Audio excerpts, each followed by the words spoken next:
And man, trying to understand himself, has tried to orient his own place in the larger pattern of universal activity. This has perhaps led to a kind of escape mechanism which we do observe also in the pages of history. One of the best ways to get our minds off of the small and immediate business of self-improvement is to become absorbed in some cosmic scheme. It is so easy for us to enjoy a kind of intellectual gymnastics in which the mind becomes greatly intrigued with its own findings and keeps on exploring, perhaps not the facts of things, but its own capacities in application to world knowledge. We do, however, find that there are certain archetypal thoughts that we cannot actually trace to any one source. They seem to have descended to us, perhaps at first in very simple form, from the first imaginings, the first speculations, the first intuitions of primitive mankind, always confronted by and surrounded by the unknown. Man has tried to conquer it in every way that he could. On the physical plane of things, he has achieved considerable. But in the abstract realms, mystery has still conquered him. This evening we want to summarize in some simple pattern those kingdoms of nature which seem to share with us the habitation of this planet. Looking out from the centers of awareness in our own natures, we are aware of a world. We are aware that this world is full of living things, that these living things are by nature and substance magnificent. Some of them are antithetical to ourselves. We have to struggle against them. Primitive man against the great beasts of the world in which he lived. Modern man against microorganisms, weed, and devil grass. But although some things do not seem very friendly, each of the forms of life that we can study is a wonder world of its own. It is easy to understand why enthusiastic, sensitive human beings have devoted their entire lives to some one small type of growing thing. Huge books have been written about ferns and lichens. Man has never ceased to wonder at the order, the mathematical precision, and yet the wonderful dramatic flair that is present everywhere in nature. He has tried to moralize upon natural things, and we have had ages of fables like Aesop's and Fontaine's, where man invested other creatures with human attributes, not only to understand those creatures, but perhaps through their native habits to understand himself a little better, as he recognized these same habits in his own life. But however we wish to approach this particular phase of the subject, we do acknowledge that this world, this earth, this little bit of land we call our own, is truly a garden of wonders, and that here we see truly an infinite unfoldment of infinite life. Even today, on the level of our hyper-intellectualism, however, we have overlooked one point, which it seems to me is valid and has been recognized long before our own time.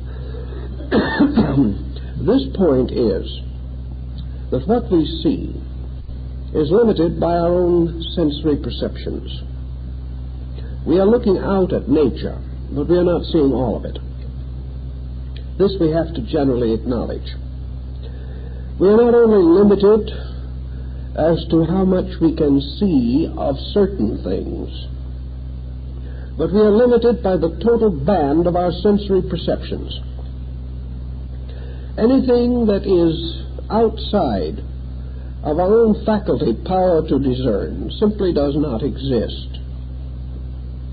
Sometimes some evidence of other things may come to our attention, as occasionally a mariner at sea will discover some form of life from far below the surface that has come to the surface either in death or in some phenomenal circumstance.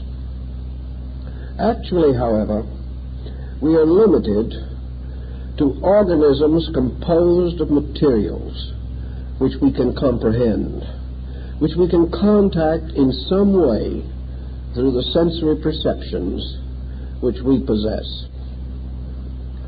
Another point that I think is rather valid and important is that when we are trying to understand our own sensory functions and reach the extremities or the boundaries of our sensory faculties, we seem to come not to a blur but to a hard line of demarcation.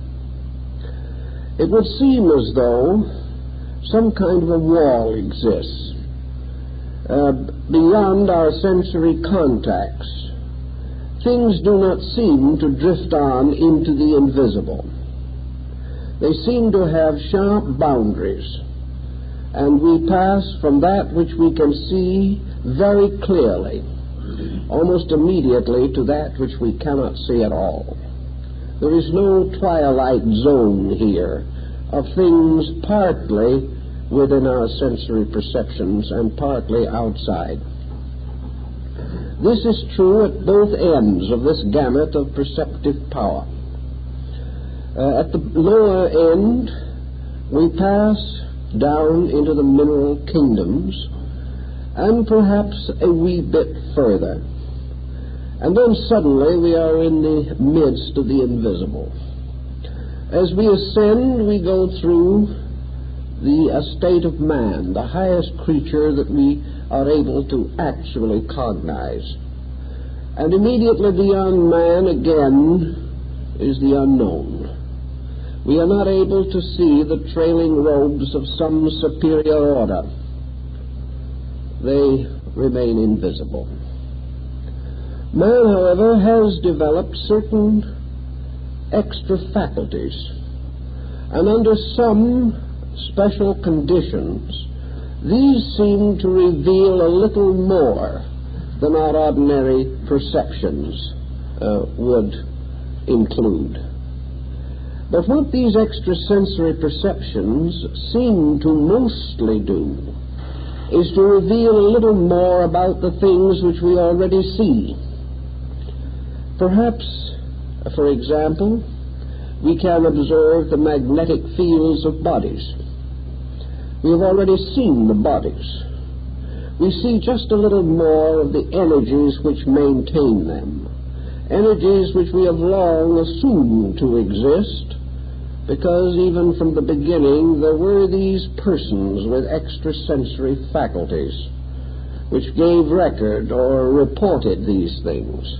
They were not always believed in their own time, but the tradition lingers, and as we come to a more adequate knowledge in our present day, we are confirming far more of antiquity than we are disproving. But we are in a world in which, for practical purposes, we see about us 4 essential kingdoms, and the Paracelsians and the Greeks, some of the Asiatic peoples, related these kingdoms to the elements and gave us the general arrangement that there are apparent to us in this world 4 ascending orders of organic structural life. The lowest of these, we sometimes question whether it is organic or not.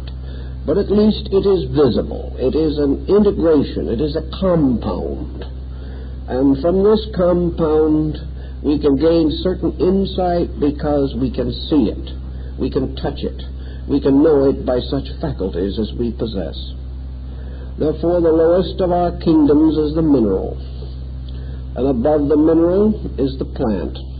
Above the plant, the animal. And above the animal, man. We make this differentiation not without certain arbitrary consistency. There is certainly a clear distinction between minerals and plants. There are, however, forms of life that seem to act as bridges between these, such as the lichen, where we seem to see growing minerals. And the Paracelsians tell us that all the elements in the earth are growing minerals, but their growth is so slow that we are unable to notice it. But this growth is responsible for the vein-like structures of minerals in the earth. Between the plant and the animal, there is also a fairly clear line of obvious demarcation. The animal has additional faculties, powers, sensitivities, which we are not able to see in plants. Yet again, there are plants that seem to be developing nervous systems and organisms. We know, for instance, the flycatcher plant, which not only moves, but lives upon animal or insect food. We also realize that there are other forms of plants, like the sensitive plant, capable of motion. Many different links seem to bind these worlds together also, but the realms themselves are comparatively clearly marked. Then between animal and man, there seems to be a greater kinship and still a clear line of demarcation. Some would like to assume that man is but a highly cultivated anthropoid. If they so wish to assume, I guess there's nothing we can do about it. But there seems to be some doubt about this, that actually there is a difference, perhaps more in quality than in appearance, more in psyche than in material structure. But certainly there is a clear distinction between animal and man. And in the animal world in general, we group together other orders of life, as insects and birds and fishes.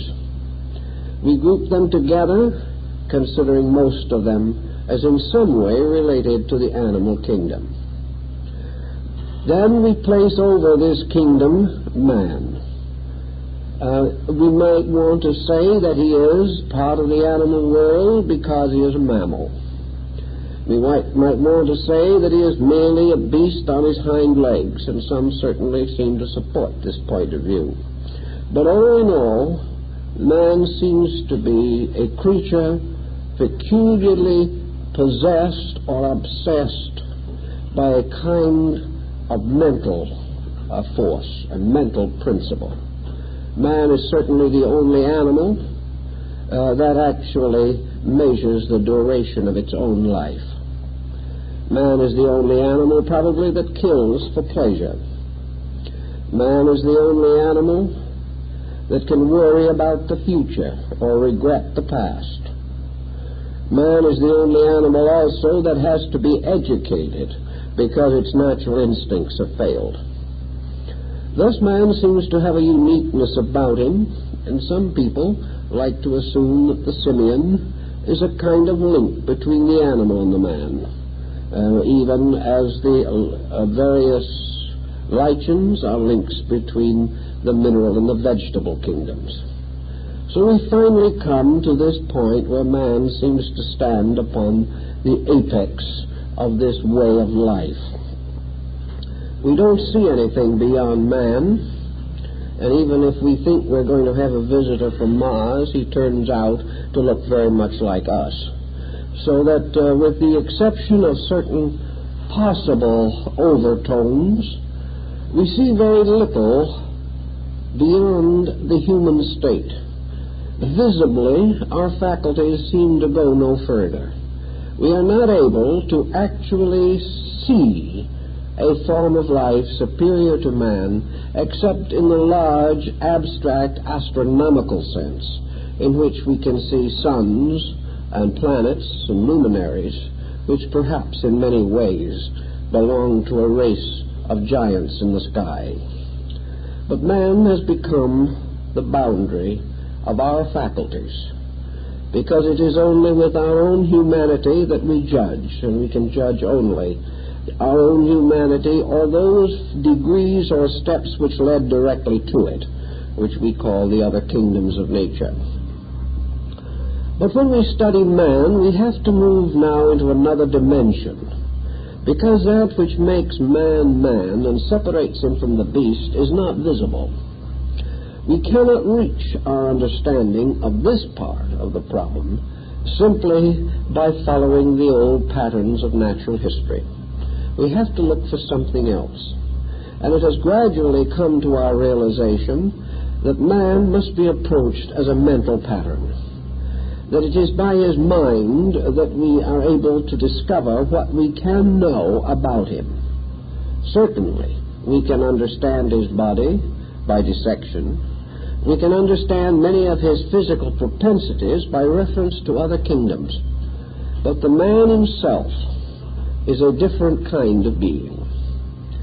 As soon as we begin to explore this a little further, we make an interesting discovery that all human beings are not alike. Now, in this we are not referring to racial differentiations. We are referring to a kind of psychological difference. And our classical philosopher friends of long ago found it convenient finally to divide humanity itself into three orders, different levels or grades or subdivisions within man himself. The precedence for this is also to be found in other kingdoms of nature. There is more than one level of mineral life, more than one level of vegetable life, and certainly more than one level of animal life. We know that these differences exist in visible structure. Now we are forced to examine them in psychological structure. And in this search into the nature of man, we divide him inevitably into three types of humanity. We can say that one of these types is the human man. Another type is the animal man. And the third type is the spiritual or divine man.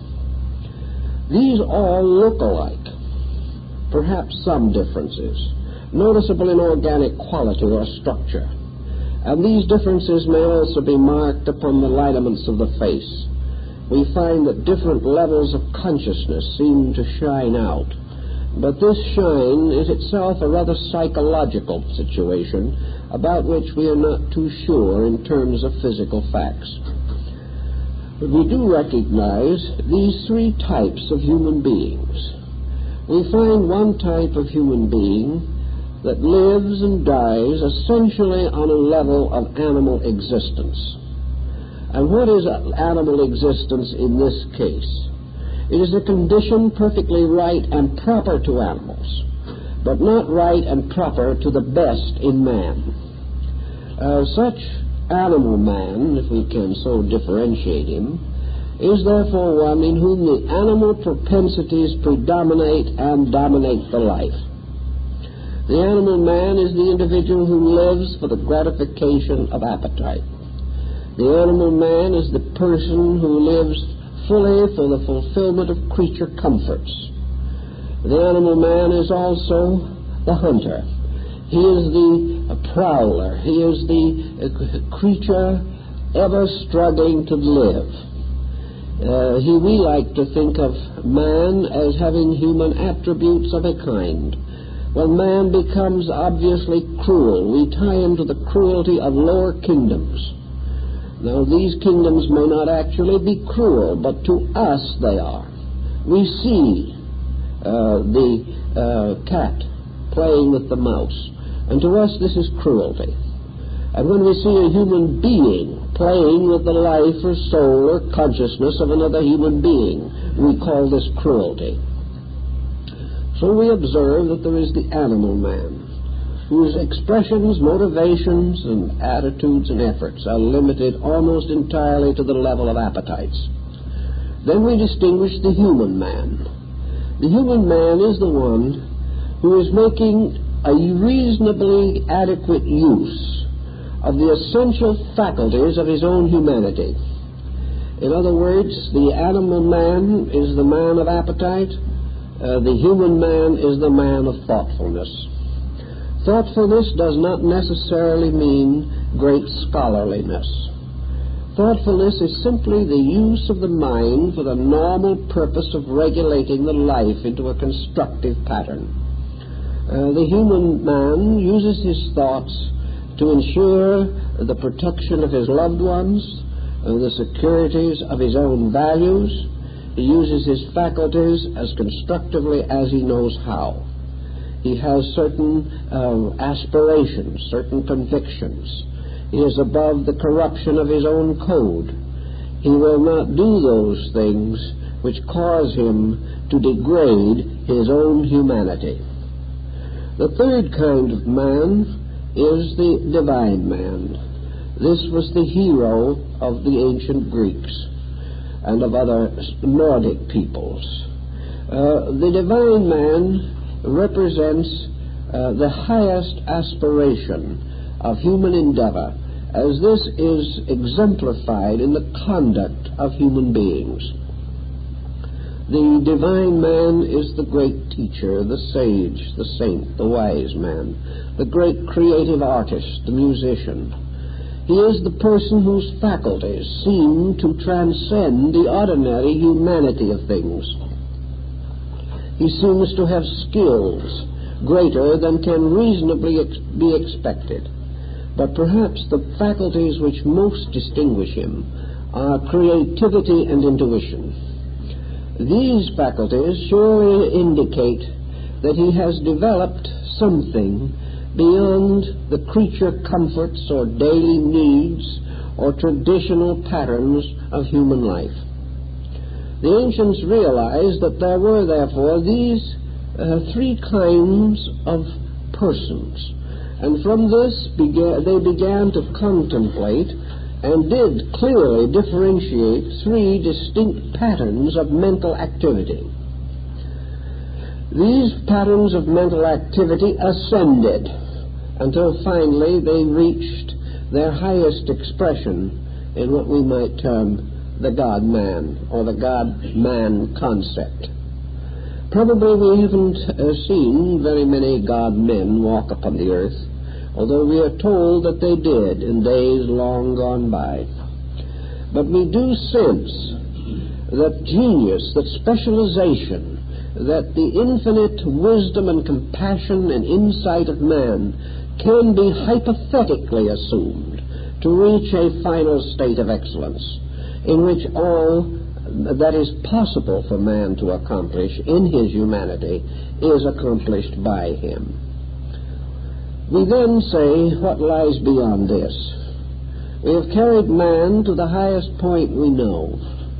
We have already discovered that the thing that makes him man is no longer visible. So we begin to wonder what might lie beyond him. Are there other orders of life that can truly be said to have existence? Are there more kingdoms?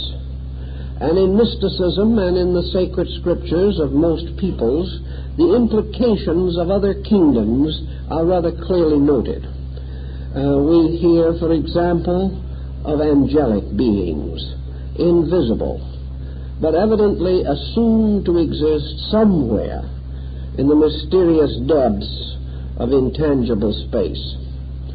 Then we proceed to the archangelic hosts, a still higher, more exalted order of life, referred to by St. Paul.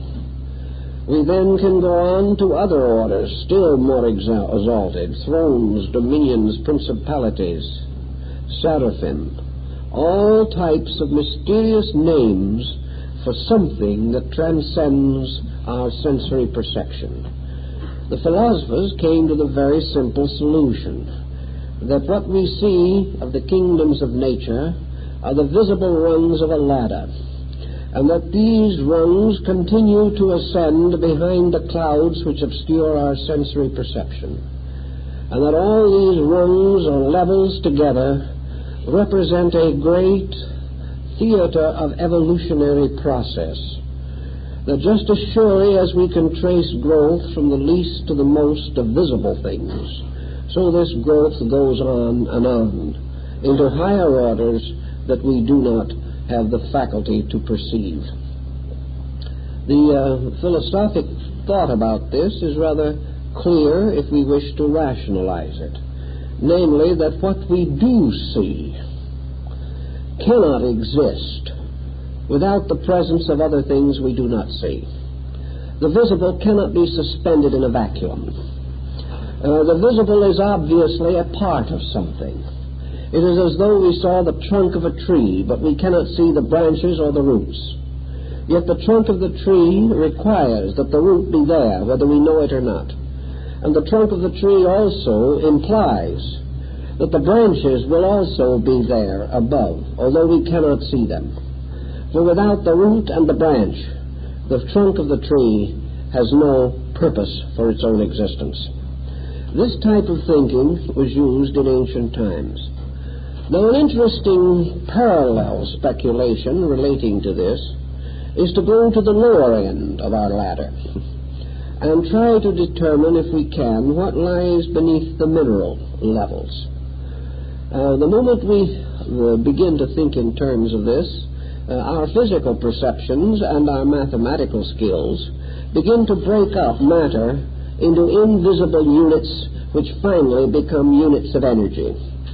Thus we assume that all things physically less than the mineral are to be determined by still more elementary compounds, until in some hypothetical point in the remote distance of belowness we come finally to the common denominator of everything, life itself.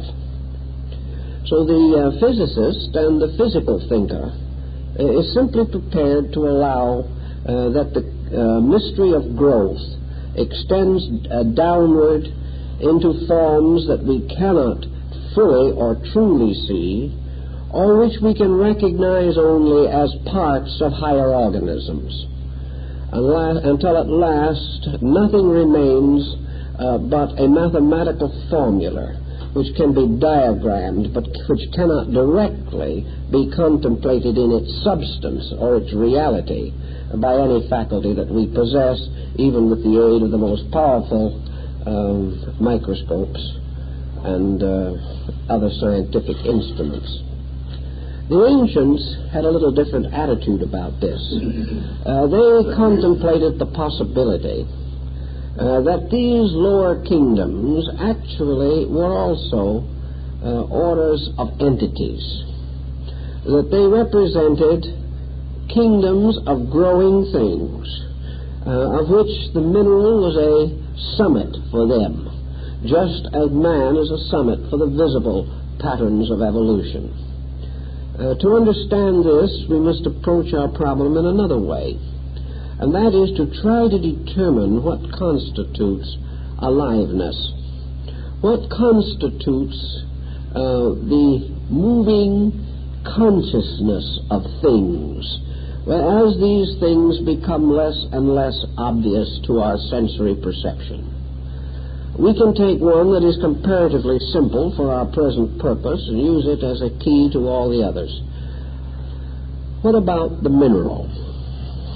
Minerals, gems, metals, and other mysterious substances, elements within the structure of the physical matter of Earth.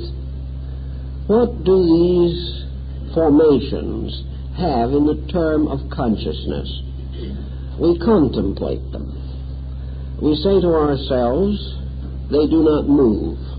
Therefore, they do not have plant consciousness as we understand it. We are not yet ready entirely to accept the Paracelsian theory that they grow, but we must come to this perhaps. Certainly, they share with the plant kingdom a magnificent coloration. There are all kinds of wonderful colors hidden in the earth. They also have some kind of participation in the great geometry of existence. For many of them, particularly crystals, in their fission show regular mathematical progressions of forms. These same minerals do not have voice. They do not have digestive systems. They do not have any of the general faculties that we know of animals. We sense no emotion and no passion in them. So we go on and we say also they are lacking the human faculties. We have no proof that minerals can think. We have no actual proof, however, of very much of anything about minerals, except their forms and their colors, and such organizations of them as we may make in mineralogy for our own satisfaction. Suppose we say to ourselves now, are there other dimensions of consciousness different from our own? Man, growing up through these kingdoms, has been objectifying certain consciousness faculties. He has gradually built an instrument capable of maintaining human consciousness. Suppose we say to ourselves, where was this consciousness before these bodies were built?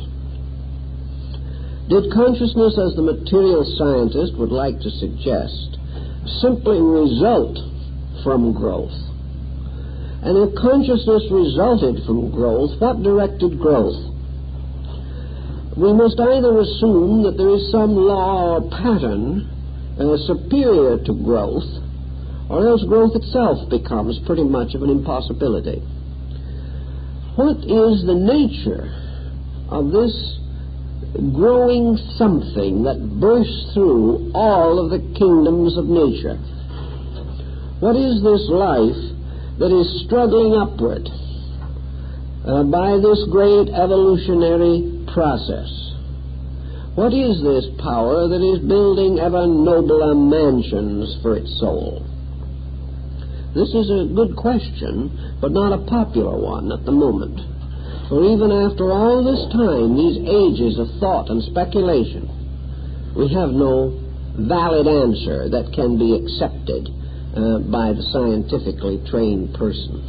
He will not accept reason, no matter how reasonable it may be, but he may have to someday, because there is no other approach to this problem unless man can break through the barriers of faculty limitation which he now possesses. Suppose we would like to say for a moment that consciousness is not only growing upward, but is moving outward or across a line between subjectivity and objectivity.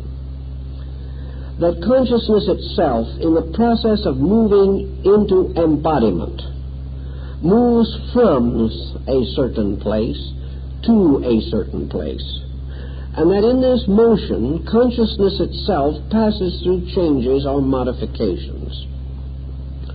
The philosophers of old like to assume that there was an archetypal consciousness that made up as a unit, as a total pattern of itself, the so-called seven kingdoms of nature. This archetypal consciousness was one being, moving into embodiment through seven levels or steps.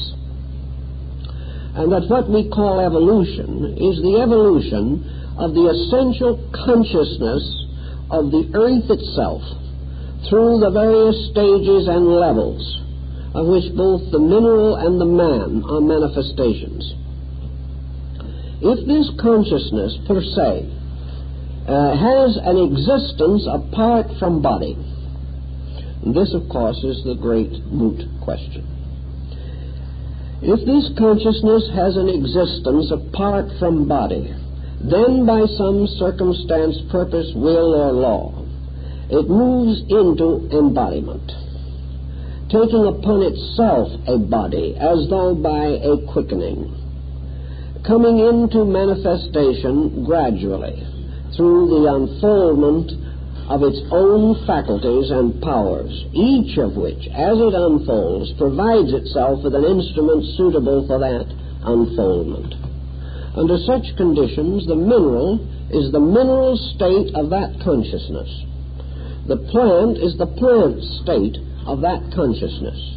The animal state. Man, the human state.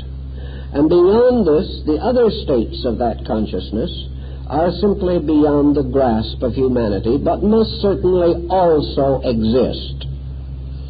That there must be conditions superior to man seems to have been generally conceded. One of the evidences being that man can slowly, surely, and by a long and painful process become superior to himself. Therefore, there must be a superior condition into which he can move. The next situation that becomes perhaps a little interesting to us is to try to understand the kingdoms of nature in reference to the planet itself. Most of the Oriental peoples and many of the classical philosophers took it for granted that the planet Earth was alive.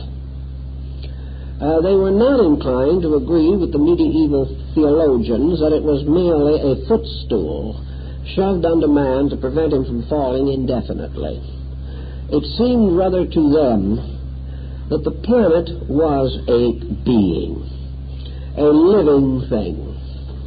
And because it was alive, even though, as we suggested before, it might be considered an embryo, still not fully born, but because it is alive, it is able to support life. And because it is alive, it is also capable of unfolding the conditions of life itself. So the ancients had the tendency to assume that the planet was a living organism, and that this organism consisted of a series of energy fields, or invisible parts of itself, plus a visible part. The invisible parts were called planes, and these planes represented nothing more nor less than the magnetic field of the planet itself. And the ancient Tibetan mystics assumed that the planet was to be defined as 7 within and 7 without. The crust of the planet, its surface, therefore was the lowest of 7 rings that descended to the archezoic core of the planet itself. Thus the planet had beneath its surface a kind of solar system. And this solar system became more and more powerful, more and more positive as it retired from the surface down toward the center, so that the highest vibration of the earth was in its center and the lowest in its circumference. Thus the surface of the earth was the outer body, or the epidermis, of a great living organism. The organs of this being, its various functions, being controlled by a septenary of powers within the earth itself. This septenary being composed of magnetic centers that correspond very closely to the planets in the orbit of their orbits in a solar system. The 7 arches of Enoch in the Bible, which led down, and in the midst thereof was the mysterious altar bearing the golden daughter of Melchizedek. This perhaps was an ancient way of indicating the subterranean region.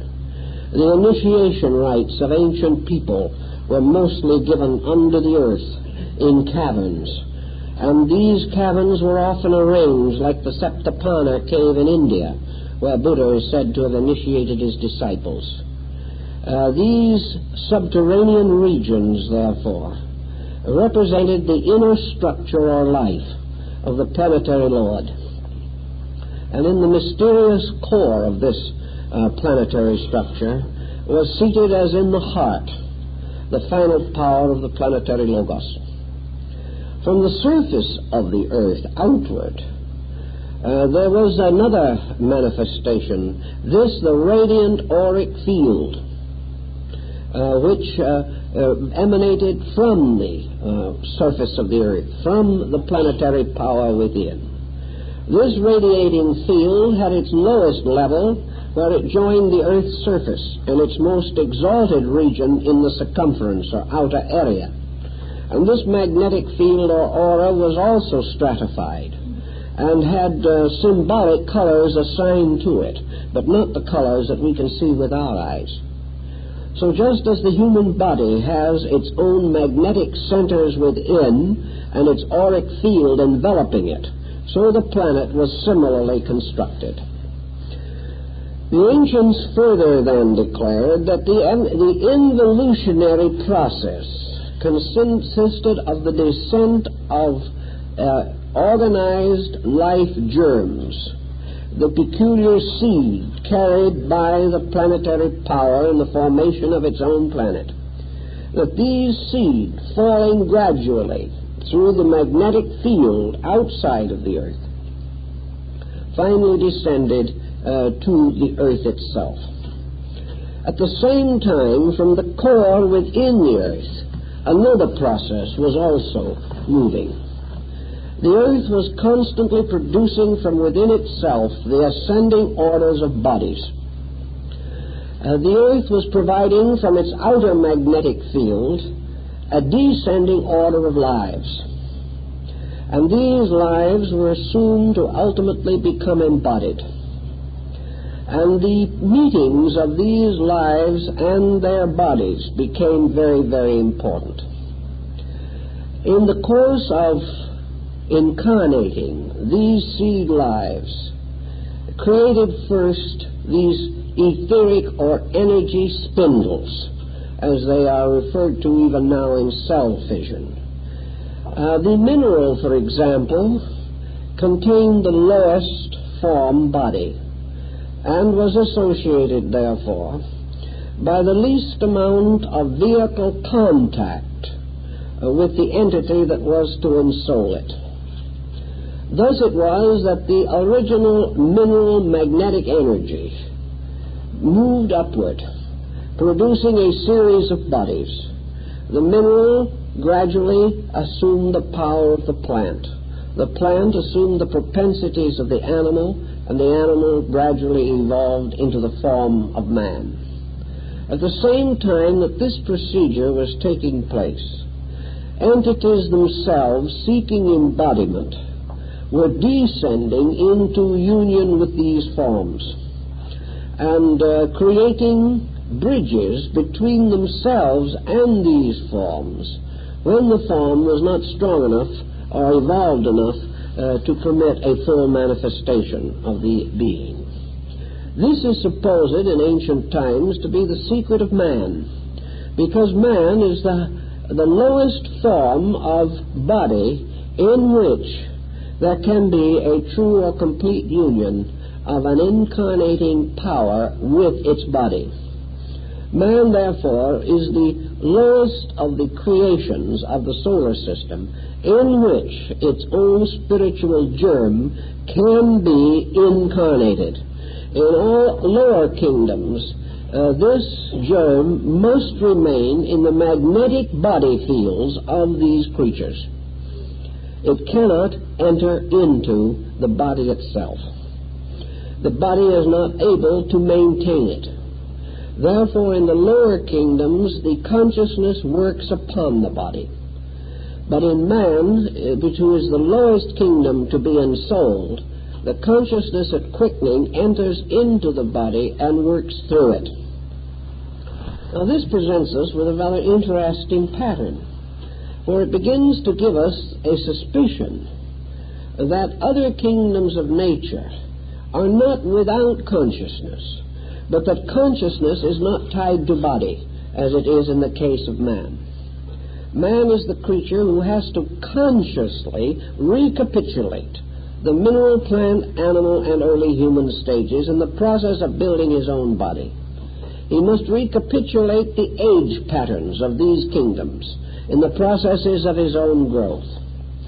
Now, if you will consider for a moment and go back to the Ptolemaic system of the solar system, you will realize that in the old geocentric system, the sun occupied the fourth orbit, the fourth from above and below of the 7 different orbits of the ancient planetary system. The sun, therefore, became peculiarly identified with man.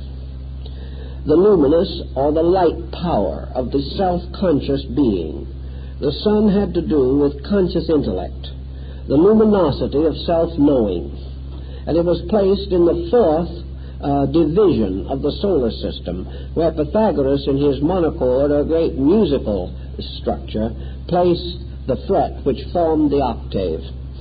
Therefore, the octave became the symbol of the higher and lower halves of the string, and in man, the octave represents his own self-consciousness, in which the higher and lower halves of the string of his own vibratory energy meet by means of the fret of individualized mind. The Pythagoreans had quite a little to say and to think about this particular problem.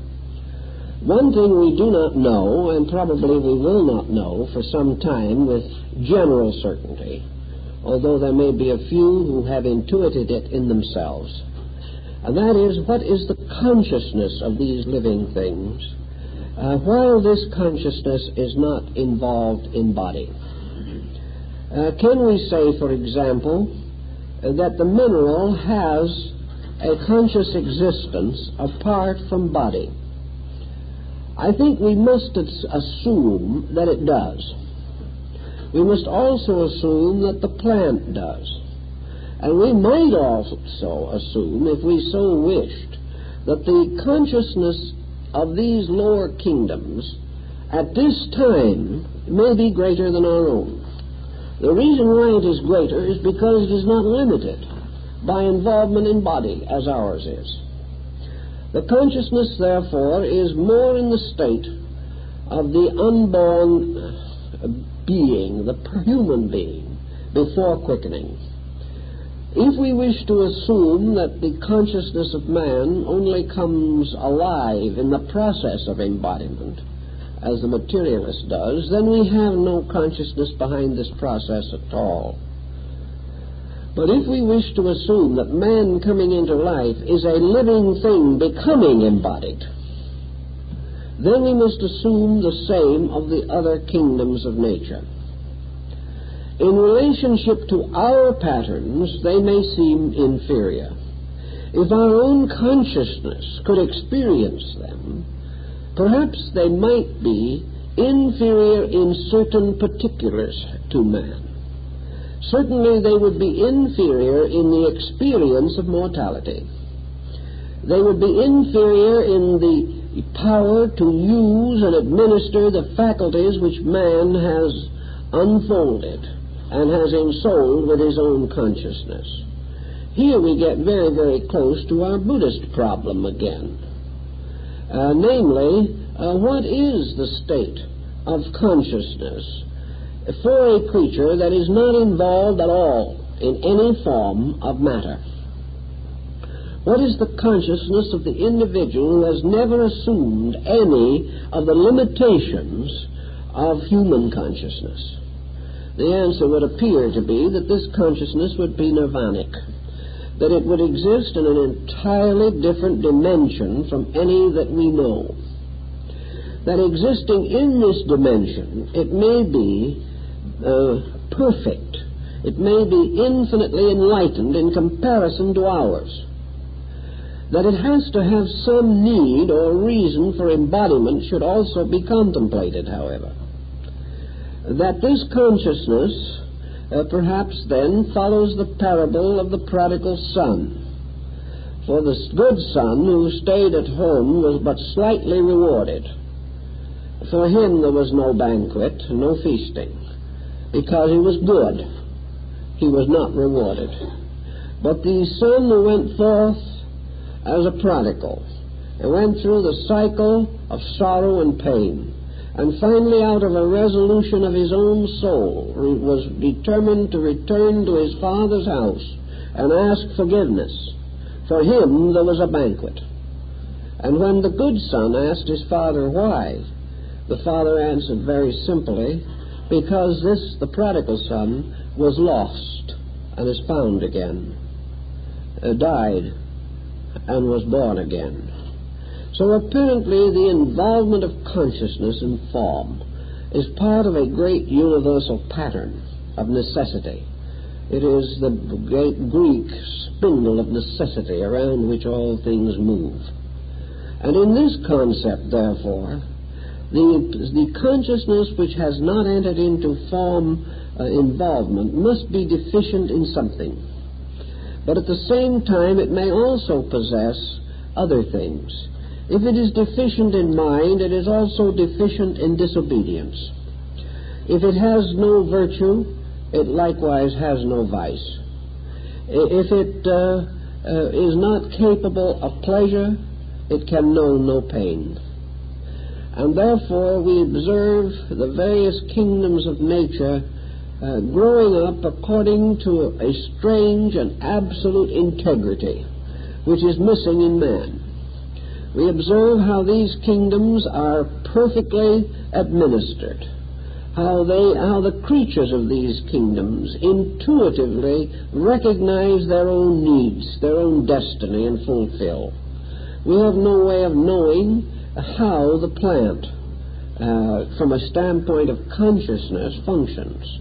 But as Leonardo da Vinci pointed out, the way in which branches come off of the stalk of a plant, the various patterns of its leaves and flowers, indicate an absolute geometry beyond almost anything we can imagine.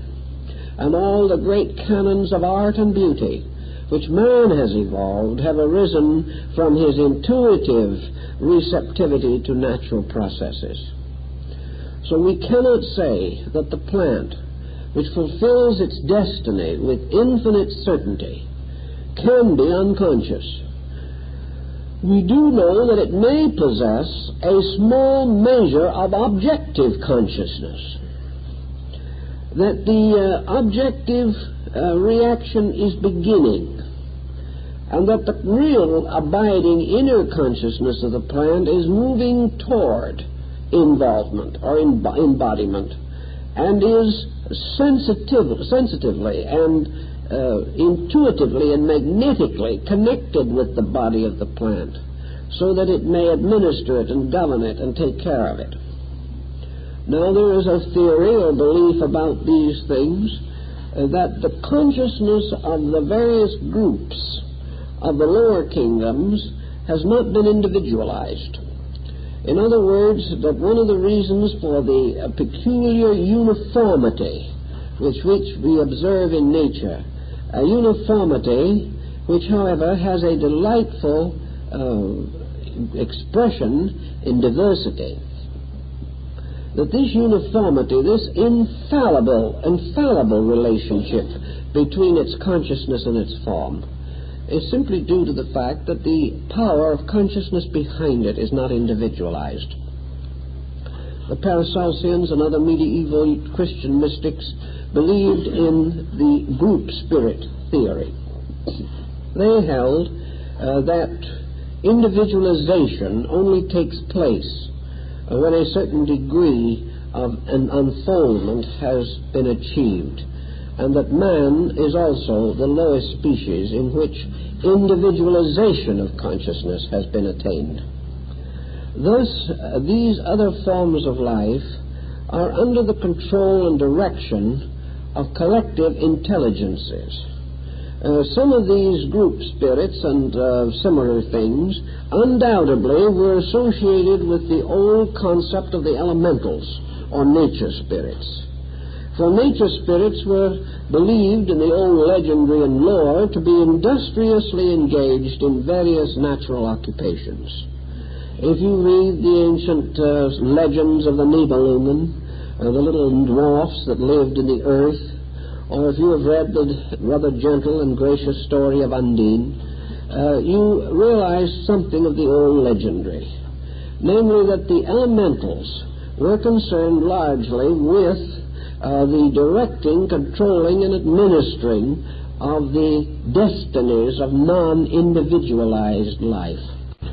That these elementals, for instance, the gnomes in the earth, had in some mysterious way control over the growth of minerals. And in the Key of Solomon and other magical and Kabbalistic writings, those who sought for lost treasures in the ground must first win the confidence and respect of the gnomes. For the gnomes can hide these treasures, just as the leprechaun in Irish folklore, if he is properly controlled by man, can lead him to the mysterious pot of gold at the end of the rainbow. But these nature spirits were recognized as being in some way necessary. There had to be some explanation for the continuous industry of things. The infinite organization of bees and the wonderful empire which they created and which Maeterlinck has so wonderfully described. The story of Solomon and the ants. All these things seem to remind us that even the primitive impulse of empire lies in tiny living things that we can hardly see or study adequately. So the twofold concept moves together. Each nation finding some peculiar way of dressing its symbolism to meet the need of the obvious facts. It was, however, generally assumed that there were controlling powers, that the consciousness tied up with the various levels of bodies had a certain intuitive knowledge of these bodies, but that its consciousness remained awake in itself rather than in its body. Now, let's see if we can find some parallels by which we can bring this particular point more clearly to our attention. Solve it a little bit for ourselves. We have no direct experience here of being able to disassociate ourselves completely from the body complex. We may be able to do it in sleep to some degree, and by reversing the process, perhaps we can get an idea of what the ancient really understood. Suppose we say, therefore, that the consciousness of, say, a mineral has a kind of sleepness about it. That this consciousness may have a full awareness in its own region, but that it has a dream relationship with this instrument which it is building. Perhaps we can say that in its subjective experience, the consciousness of the mineral dreams that it has a body, dreams that this body is growing or unfolding, dreams that it has some beautiful and natural necessity. In dream, perhaps the consciousness seems to be associated with that body. Perhaps it can dream itself into believing that it is a mineral. But because it does not have the instrument strongly enough to enter into it, it has only a dreamlike realization of what is happening to that instrument. It is aware but not integrated with it, as in the case of man and his awareness of body. So that the ancients generally held that it is quite conceivable that the spiritual life of the plant, the spiritual life of the animal or the mineral, is just as inevitable as that of man. That the immortality of the animal is as certain as that of man. But the processes by means of which this growth is accomplished, these processes are more advanced in man than in the other kingdoms of nature. This perhaps is why the Buddhists referred to the animals as their little brothers. And St. Francis, with the same insight, had the same reaction to the birds and to all the creatures around him. He sensed a comradeship, a unity of life that transcended the differences of appearance. But when we think, as the Buddhist does, of these other kingdoms as our younger brethren, then perhaps we have some way of understanding them better, inasmuch as, assuming ourselves to be adult, these kingdoms are life passing through infancy, childhood, and adolescence before they reach our level, with the mineral as infancy, the plant as childhood, the animal as adolescence. When we do a little study on this situation, we also can then say to ourselves, what else is locked within this earth evolutionary pattern? What more is there to the story than we can even see or sense with our faculties? Are there going to be other kingdoms launched at proper time out of the subjective of the planetary consciousness itself? In all probabilities there are, for the simple reason that the consciousness is infinitely seed-producing. Everything is seed life in various stages of the unfoldment of itself. Now, if we go into Buddhism, for example, we can create our 7 kingdoms in a rather interesting way by this problem of assuming the complete chain, Homer's golden chain, which binds all life together. We can say, in using the Buddhist concept, mineral, plant, animal, man, arhat, bodhisattva, Buddha. In other words, we can have an ascending order of consciousness. That this ascending order of consciousness may or may not be all visible.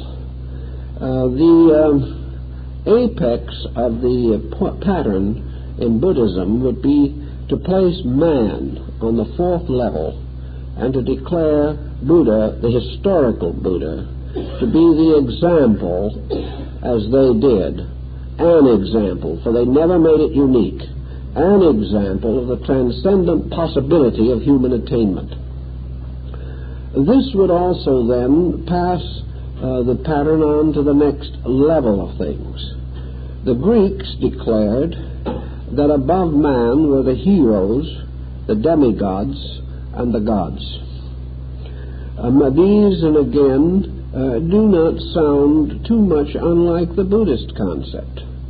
In Northern Buddhism, where the Bodhisattva doctrine was introduced, we would have almost the same idea, because we would have the arhats playing the role of the heroes, and that is exactly what they were in Indian thinking in the old time. The arhat was the individual who is described as worthy of veneration. This would be the hero. The Greeks venerated their heroes. They venerated Ulysses, and they venerated Achilles and others whom they held to be heroes. And they declared that after death these heroes were lifted up into the sky to become constellations. The arhat, therefore, being the saint worthy of veneration, would represent the heroic attainment of self. And this more or less further fills in the pattern of his achievement. In the northern system, the arhat was not as greatly emphasized as in the southern system, but he did drift into China and Japan later through the Zen philosophy, which was more or less a philosophy of the hero of the world, because the hero's self was represented more or less through the achievements of the great Zen teacher Bodhidharma. In any event, the arhat is the human being who lives no longer for himself, but in the quest of truth and for the service of mankind. He is therefore the dedicated one who has transcended, who has renounced the world. He is the Mahatma of the Hindic system. He is the Lohan of China, the Rakan of Japan. Wherever Buddhism exists, he will be found to symbolize the one who has not only transcended worldliness, but by this virtue has achieved strange, magical, mystical powers. He is the individual who we might say has the extrasensory perception range. He is the one who can see at a distance, who can travel through the air, who can ride on dragons, who can do all kinds of weird and wonderful things, some of them very important, some of them symbolically sounding a little silly, but it's all part of an elaborate symbolism. We can't forget the old Arhat, for instance, who made a fountain in his water bowl and went around with a little fountain playing from the top of his water bowl. This hardly changed the course of spiritual history, but at the same time, it is simply an indication of the power to transcend the limitations of material existence. All the Arhats, whether the 16, the 18, or the 500, or the legions that accompanied them, therefore are the heroes of the world. In the East, the hero is the saint. And in the West, the hero takes the Sigurd form. He takes the figure of the champion, the dragon slayer. In the Indian Arhat, the dragon had a toothache. So the Arhat carefully took out the tooth, patted the dragon on its head, and sent it back on its way into space to fulfill its proper function. In the West, with that true spirit of our own, the moment Sigurd saw a dragon, he ran a sword through him. This is the difference of our idea of what constitutes heroism. The West must conquer, whereas the Oriental is perfectly willing to remove the pain of the dragon and send him on his way. The Arhat gives rise naturally in our thinking to the next step in the northern system, which is the Bodhisattva. The Bodhisattva is called in the lotus of the good law the young man of good family. The Bodhisattva is the prince in the heavenly kingdom. He is a little like the archangel Michael especially, but he is also more in the concept of the Grecian secondary circle of divinities. The Greeks had deities. In fact, most of their deities have a strangely Buddhist flavor about them, inasmuch as most of the Grecian deities were originally mortals, which is really quite a play in the direction of the Buddhist thinking.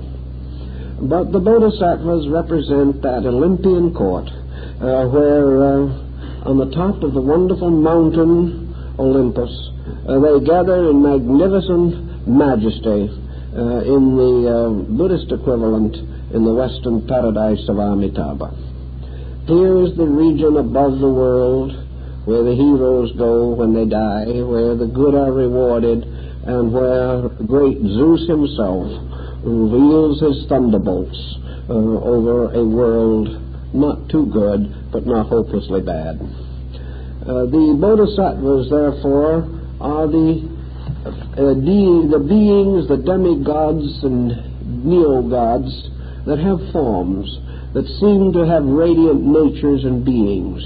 In the East, particularly Japan and China, they are rather more chaste than the Grecian immortals, because they are devoted entirely to the great obligation that they cannot find rest for themselves until all living things have attained the enlightenment. But this is not quite as different from other systems as you may think, because actually it is the burden also of the Odinic rites of the Gothic countries. Odin, or the Teutonic Wotan, the old deity with the long beard and one eye and the gray cloak and the great spear with the runes of the law upon its shaft. He went down to the depths of Mimir's well to ask the secret of his own soul. Odin knew that a strange destiny was leading him and all the other gods toward that inevitable battlefield of Ragnarok where good and evil perish together.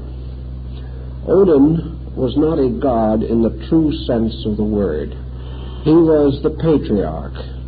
He was the one who managed the world, but was himself subject to a power beyond the world, a power which he could not fathom, a power which he perished from because he never was able to grasp its mystery. So the bodhisattvas are not too different. They remind us, Kannan particularly, in her various aspects, reminds us of Brunhild, the mind maiden of Odin. All these legends twine together, but out of them comes the concept of another order of beings above the Arhats, the luminous beings in their Sambhoga bodies. These beings that are never really here, but like the archangels, may even be listed among the saints. They are not regarded as imaginary, although we have never been able to find historical foundation for them. Well, they could be an order of life beyond anything we know. Those beings that Socrates said lived along the shores of the air.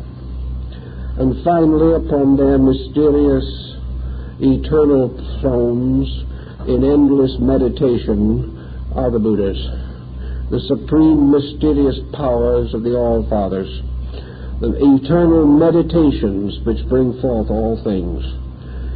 These may also have their parallels and their equivalents in this pattern of the earth, for in the Mahayana system, each of the planets, the Logos of the Greeks, becomes the Buddha of the northern system.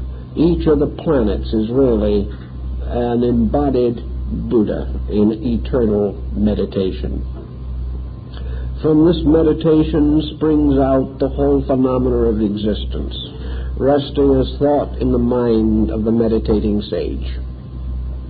His dreams bring forth all the orders of life, and as he awakens from sleep they retire into himself, and he alone remains.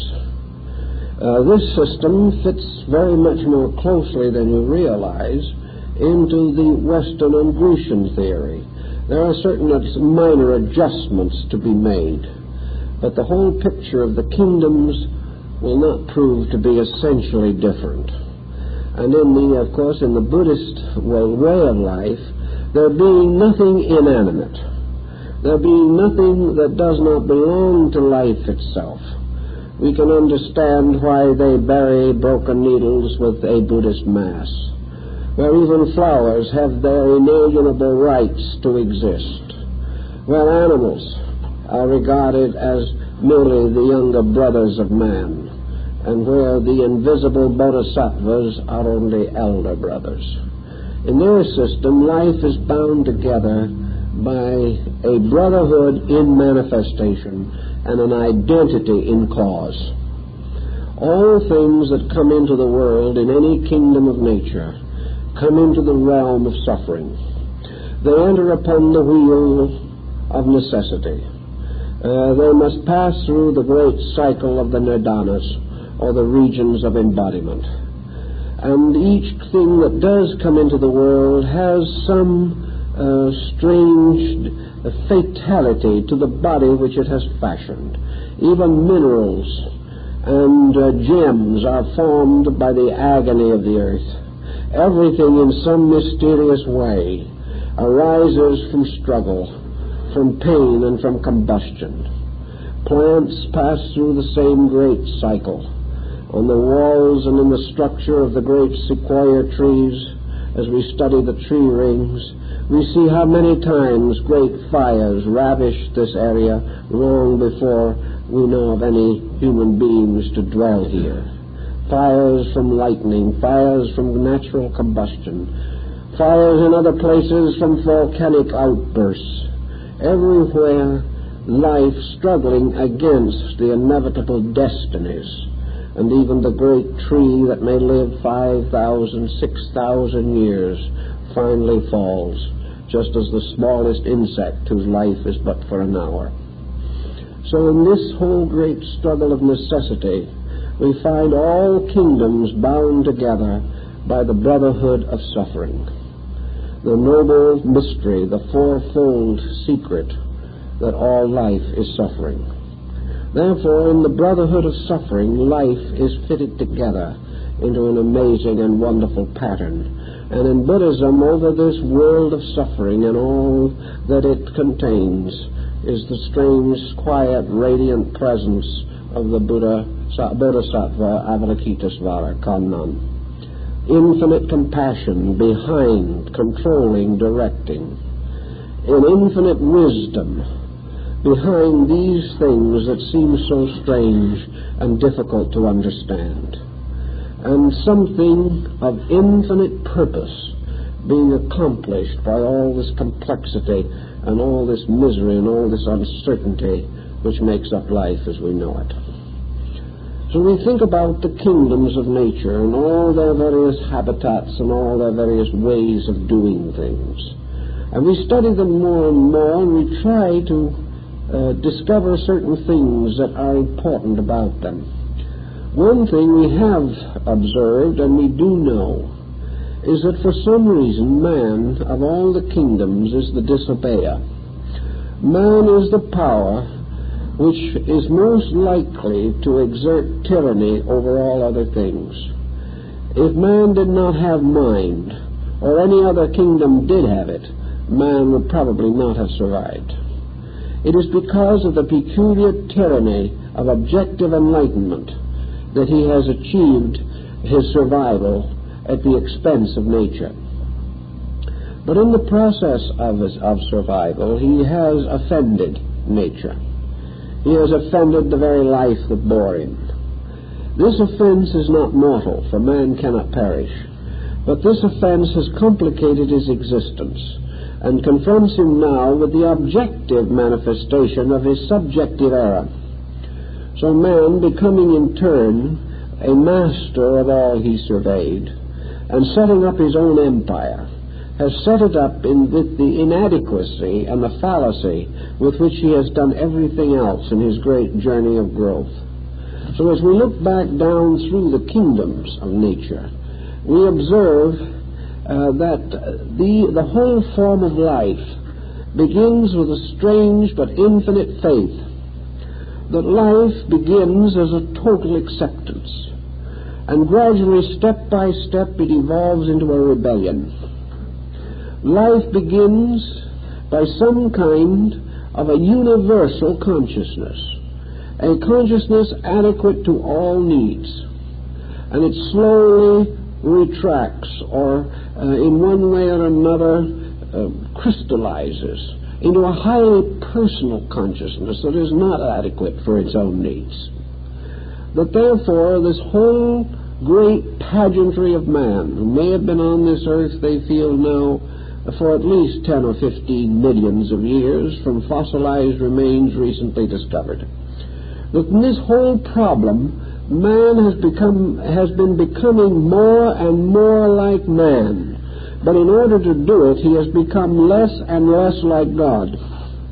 There has been a strange restriction in him, a strange battling in his own nature, which is very difficult for us to completely understand. He has moved from a very wonderful insight. He has moved from natural habits that were astonishing. Dr. Margaret Mead points out the lingerings of these basic integrities among the primitive anthropological types with which she has concerned herself, particularly in the areas of the South Seas. We have observed that also out of the past come strange reports as out of a sleep or out of a dream of things. And we may be able to make a kind of parallel again to this in man. Some people, rather nostalgically, have said to themselves, is man ever better than the day he is born? Or does he begin to lose ground immediately?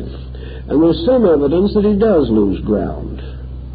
Little by little, something about man that is so distinctly and dynamically attractive that all people love babies. They just can hardly help it. It's really a very, very unsavory person, who doesn't have some instinctive reaction to the infant. Some say that it is because the child is so beautiful. This is, however, probably a parental specialization. Actually, I think it is something of the helplessness of the child that brings out all the helpfulness in man. Perhaps it is also the fact that as the child first begins to live, if it has any opportunity at all to be itself, if it is not psychologically mutilated even in infancy, if the child has a fair chance, I think most mothers will agree that there's something very beautiful in the growth of a child. That it is something that is almost sacred. That watching the character of the child slowly form is one of the most magnificent, inspiring circumstances of life. It is only after this child begins to be over-influenced by conditions around it, and perhaps falls prey to worldliness, that it begins to lose some of this wonderful, sensitive naturalness. Children do not live just in this world. They live in a wonderful world of imagination, and they also live in a world of wonder. To them, this material world is full of dramatic possibilities. It is full of beauty. It is full of something that lures the child to run out into the forest or run out into the garden and just simply exist as a wonderful living thing. Perhaps this is also the story of the beginnings of life, that the lower forms of nature, as we call them, are simply these marvelously attractive things that are wonderful because they are themselves, wonderful because they fulfill, wonderful because there is no pretense and no conspiracy in them. There is something that's very, very much like a child in a beautiful flower. It has in it this magnificent power to fulfill its destiny, and in the mere process of fulfilling its destiny becomes so beautiful that we regard it as one of the highest ornamentations in all the world. And we have used flowers for happiness, for feasts, for festivals. We have brought them to the sacraments of baptism, and we have carried them also into the last rites of the dead. Always the flower is a thing of beauty. And it is beautiful not only because it is itself, because the wonderful law operating through it, but perhaps like the child, it is beautiful because it is uncontaminated by the knowledge or existence of itself.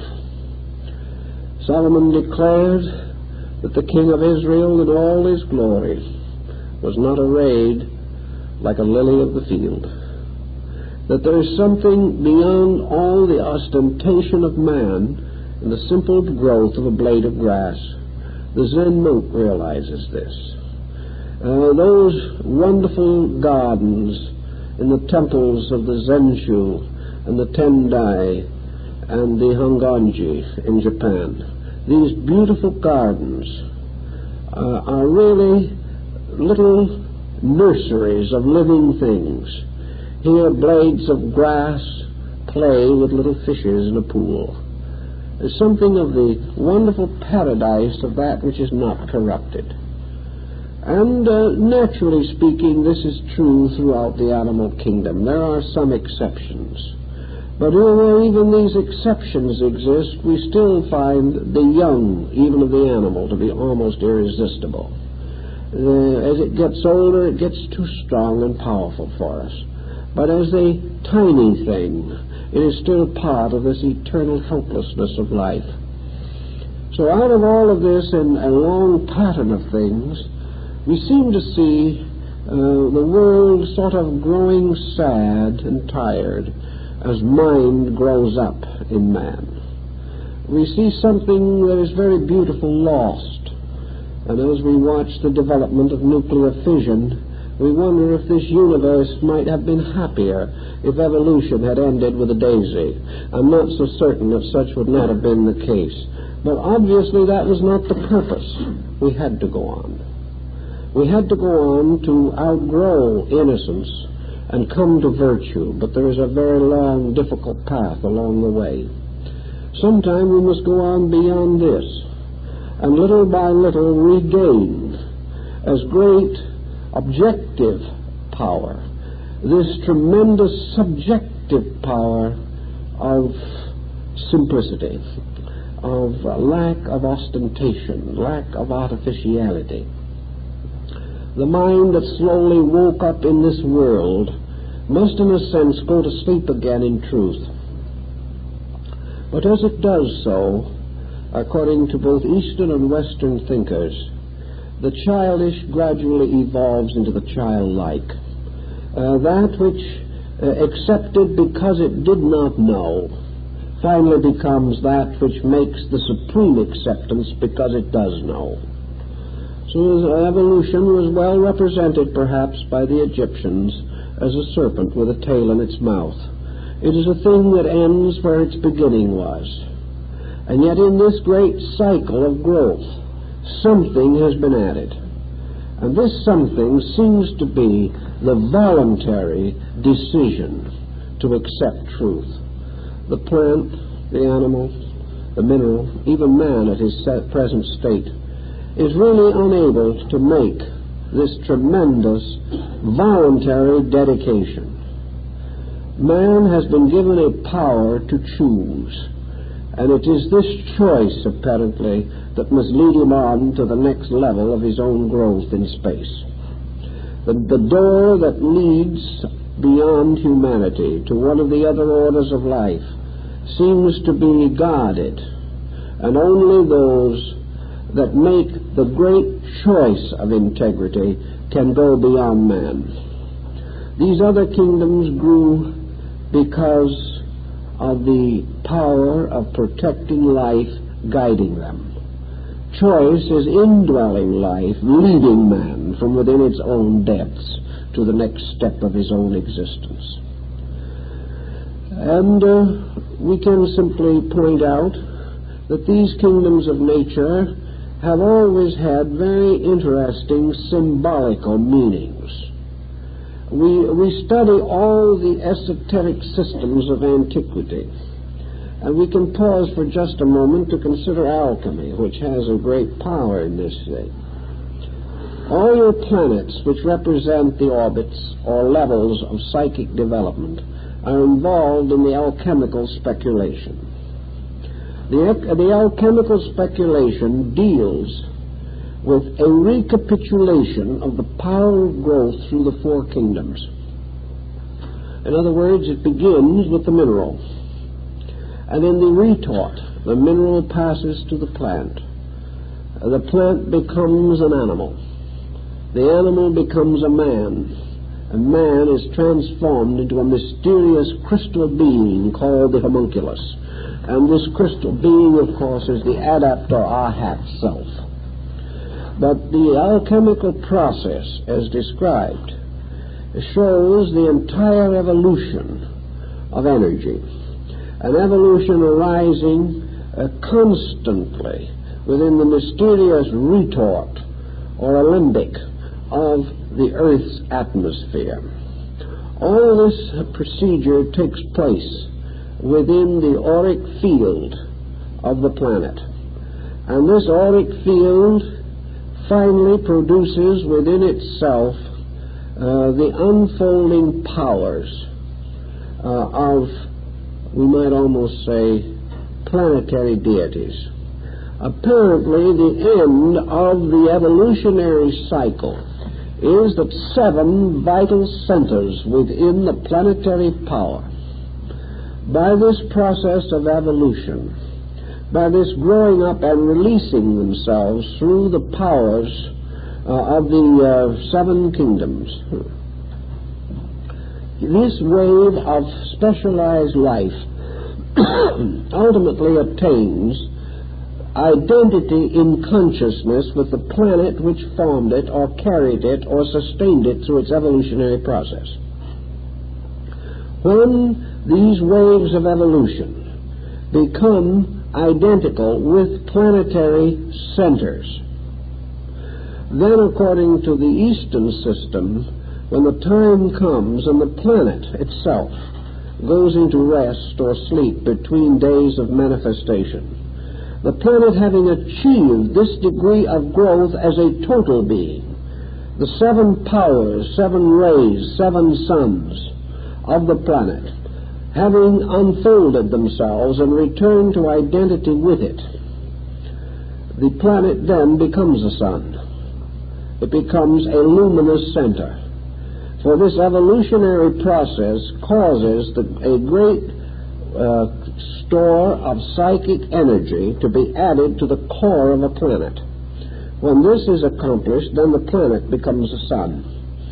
When this happens, then these 7 sons of the earth, representing the 7 orders of life evolving here, become the planets of the next order of life, and reveal their races, their orders, their species, and their types through the release of the seed lives within themselves.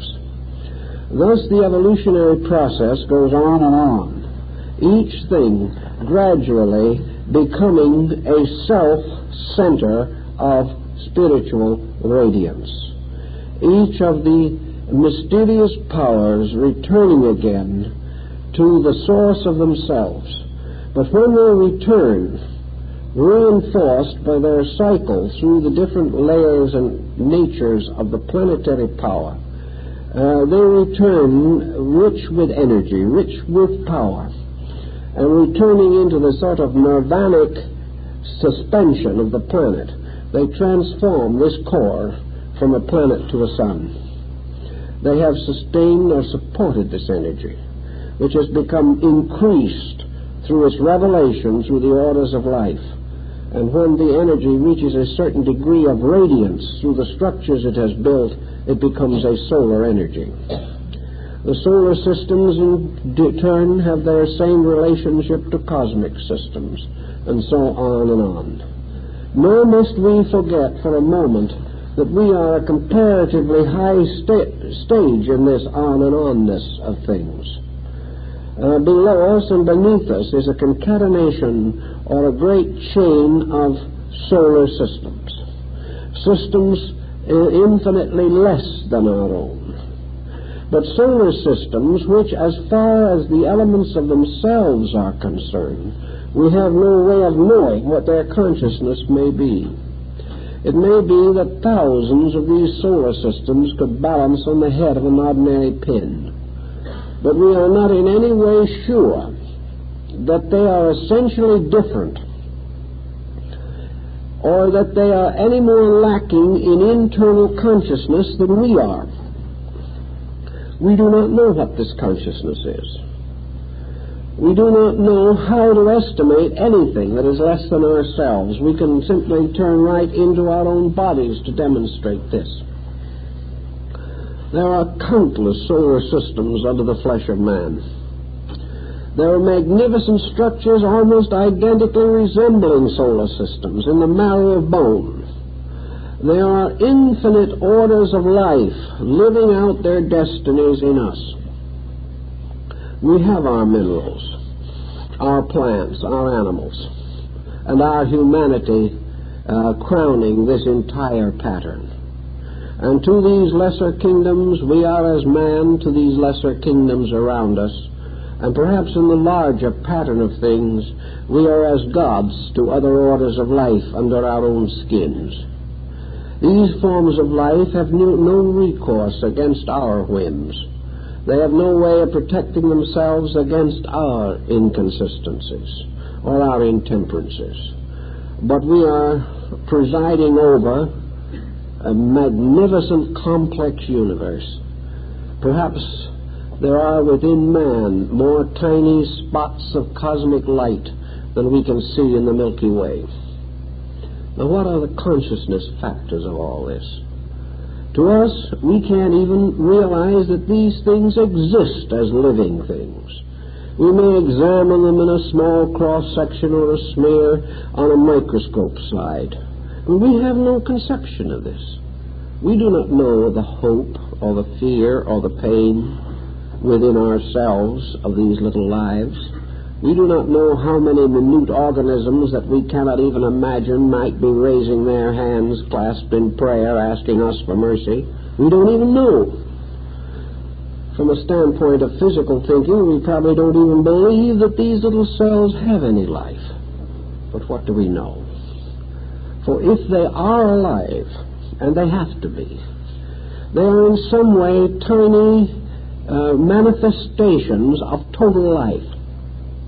And if one of the most minute of these little particles was actually to cease, it is reasonable to suspect that the entire universe would perish. They can change, they can be modified by fission and other things, but if one unit of life died, then all things would die. Nothing dies, everything changes. Everything moves from one arrangement and one pattern to another, passing through different levels of consciousness. But what races, what orders, what incredible hierarchies may be in this minute world behind and below us in our evolution? From what almost inconceivable distances have we traveled? What part of our intuition, our psychic faculty, our internal sense has been mellowed and matured by this journey? If we have come an infinite distance to even reach what we are now, what infinite distance must we still travel? Where is the beginning and the end of this great program of growth? And how can we even contemplate it without the transcendent admiration for the inconceivable magnitude of the wisdom that sustains it? How can we doubt for a moment that this entire pattern is the manifestation of an infinite, inconceivable reality, and that this reality, perhaps, is the sovereign God we have been seeking, a God not an irritable old gentleman, but a God that is manifesting forever through an infinitude of worlds, through things so great and so small that they stagger us. They leave us absolutely incapable of thinking through this pattern of our own life. Yet we are here, and we came from somewhere, and into our very bodies are thrown these cells, these structures, these molecules that have also had an eternal existence dancing in some sunbeam of eternity. We are fashioned out of a gathering of infinite life itself. We are moving with that life. We are gradually striving to understand it. We are also looking for that time when in perfect insight we can give ourselves back again to the infinite wisdom of that life. It is all a very interesting and wonderful and dramatic story, and while we may not be able to remember all the parts, and probably there's no reason why we should, still perhaps it will give us just a little more of a fourth-dimensional qualitative look at things, which can be important, can be useful in our daily living. Well, I guess that's all for tonight, folks.